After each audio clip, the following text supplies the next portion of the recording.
नमस्कार।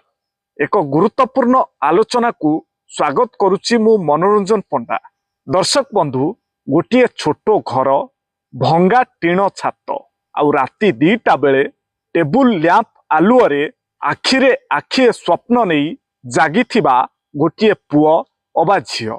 ता बापा केतेबेले जमी बंधक रखी तो केतेबेले टंका सुध को आनी निज आहार काटी ताकू पाठ पढ़ाऊ थाए। सही परिवार पाई गोटे सरकारी परीक्षा केवल चाकरी नुहे, वर्ष वर्षर दारिद्र्यरू मुक्ति पाइबार गोटे मात्र बाट।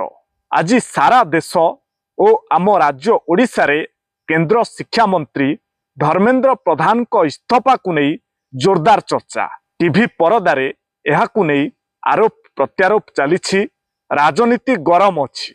दर्शक बंधु, थरे चिंता करंतु तो जेतेबेले वर्ष वर्षर कठोर परिश्रम परे परीक्षा देई घर को फेरुथिबा पिलाटीए सुनिबाकु पाए जे प्रश्नपत्र लीक होई जाइछि किंबा परीक्षा बातिल होइछि, सेतेबेले ता मन उपरे कोन बीती थाए।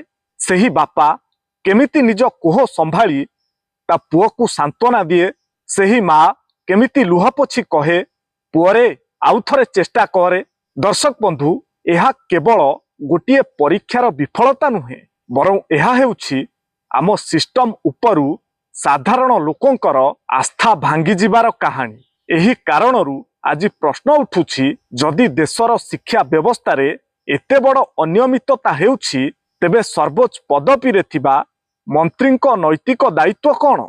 अन्यपटे सरकारी पक्ष और मंत्रीक समर्थक माने कहउछंती दोषींक विरोध रे कठोर कार्यानुष्ठान निया जाउछि, कोचिंग माफिया और भ्रष्ट अधिकारी को जेल पठा जाउछि। आउ सेमानक जुक्ति हेला केवल जड़े मंत्री इस्तीफा देदेले वर्ष वर्षरू चली आसुथिबा दुर्नीतिर चेर सरीजीव नाही। ओडिशार पुओ भावे केंद्र रे एक गुरुत्वपूर्ण दायित्व संभाळुथिबा नेतांकु नै जेतेबेले एपरि विवाद सृष्टि हुए, सेतेबेले आम ओडिशावासींक मनरे कष्ट हेबा स्वाभाविक। किंतु प्रश्न हेउछि, आमे कोन केवल एक व्यक्तिगत नाम किंबा राजनैतिक दल को देखिबा, ना लक्ष लक्ष परीक्षार्थी भविष्यत को प्राथमिकता देबा? तेबे एही प्रसंग को नहीं आम मनरे किछि प्रश्न सृष्टि होइछि। जणे मंत्री इस्तीफा देले आम शिक्षा व्यवस्था कोन संपूर्ण स्वच्छ होइजिबो? जदि इस्तीफा देबा द्वारा नैतिकतार उदाहरण सृष्टि हुए, तेबे आगामी दिन रे कोनोसी गरीब पिलार स्वप्न भांगिबनी बोली किए ग्यारंटी देबो?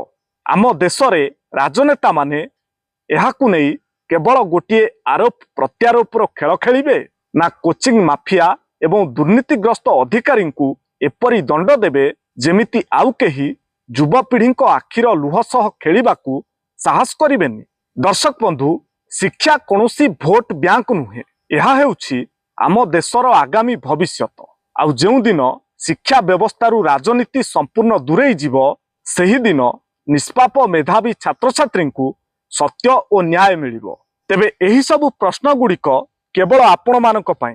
आपण माने कमेंट रे मतामत दियंतु जे एभली त्रुटि आगामी दिन रे जेभली पुनरावृत्ति न हुए, से नै कोन करा जिबा आवश्यक। रहुछि, नमस्कार।